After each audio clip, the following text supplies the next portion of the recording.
Mladí fotbalisté z olomoucké Sigmy se jako vítězové českého národního kola probojovali do evropské skupiny Premier Nike Cup 2011. Do Budapeště odjížděli v polovině května s jasným cílem – probojovat se do světového finále.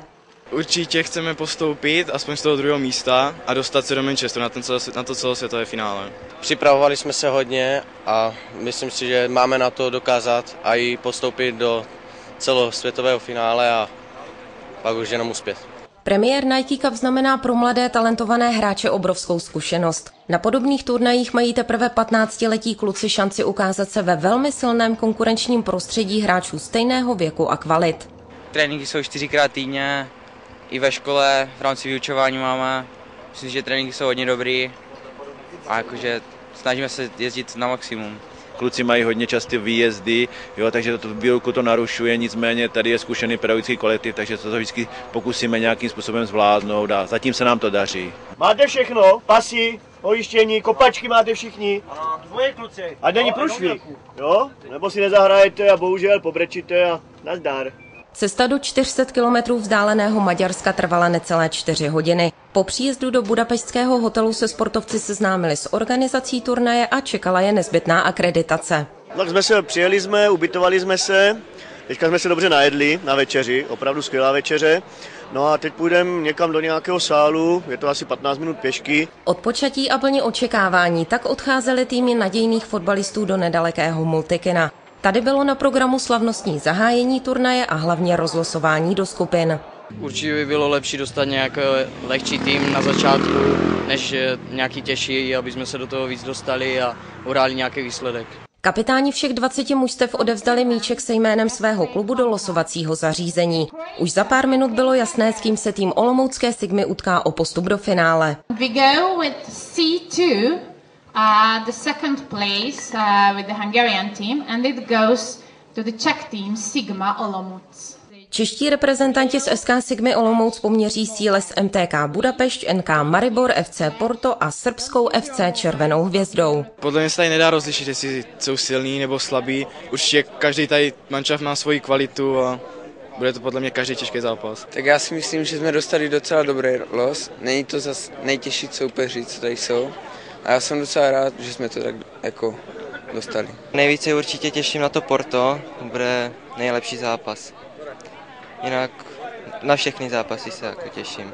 První roztrénování proběhlo na maďarské Puškaš akademii hned druhý den. O postup do světového finále svedli olomoučtí fotbalisté úvodní zápas MTK Budapešť. Ačkoliv Sigma inkasovala jako první, skupinu nakonec mladí Češi otevřeli výhrou 1-2. Ten gól, co jsme hnedka dostali, to prostě nebyla ničí vina, protože tam ten balon strašně zaplaval a potom ta naše 13 to vlastně podzvedla a pak už tam nebylo co dělat s tím. Potom jsme to odmakali a prostě jsme do nich jeli a dvakrát co tam spadlo, měli jsme i další šance na vítězství, na další góly a první zápas jsme zvládli podle mě dobře.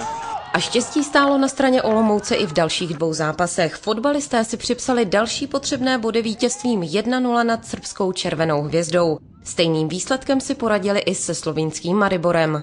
Tak zatím jsem mile překvapený. První zápas myslím, že jsme zvládli dobře a druhé poločas jsme byli určitě lepší, takže to vítězství bylo zasloužené.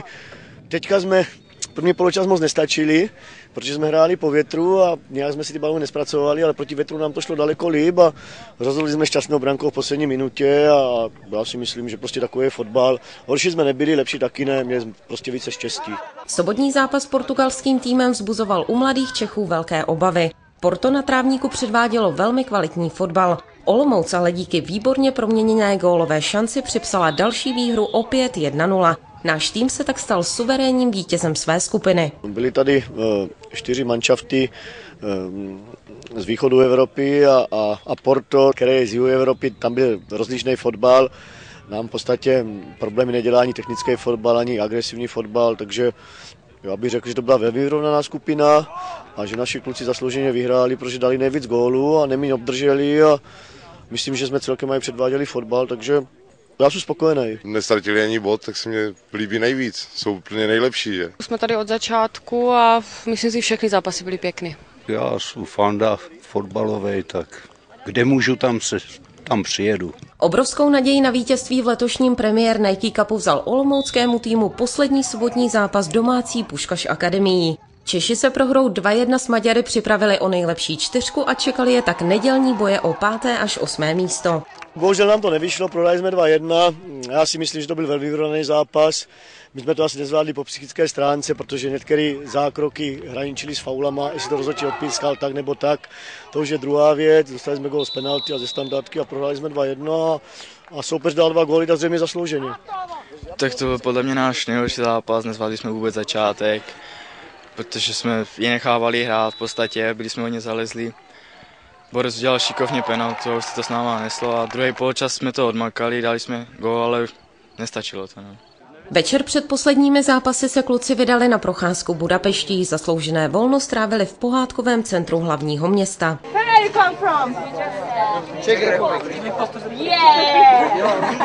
V neděli přišel nejdříve první úspěch nad Chorvaty, které olomoučtí porazili 1-0.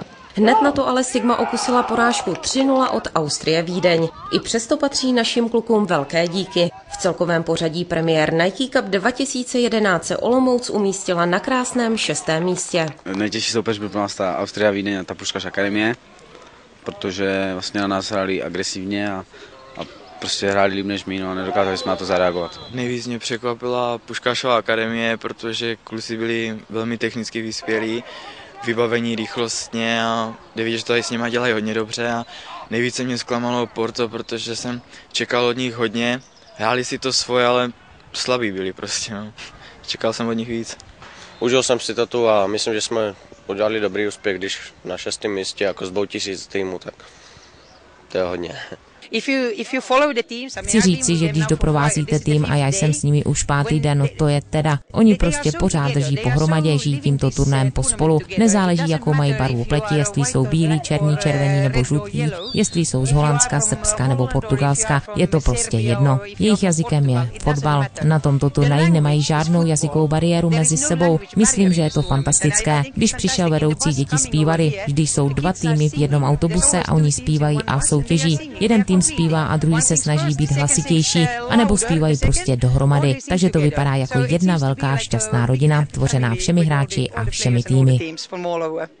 Víkendový turnaj Premier Nike Cup 2011 o postup na světové finále je tedy dobojován. Evropa našla své reprezentanty v tureckém týmu Fenerbahce a nizozemském PSV Eindhoven.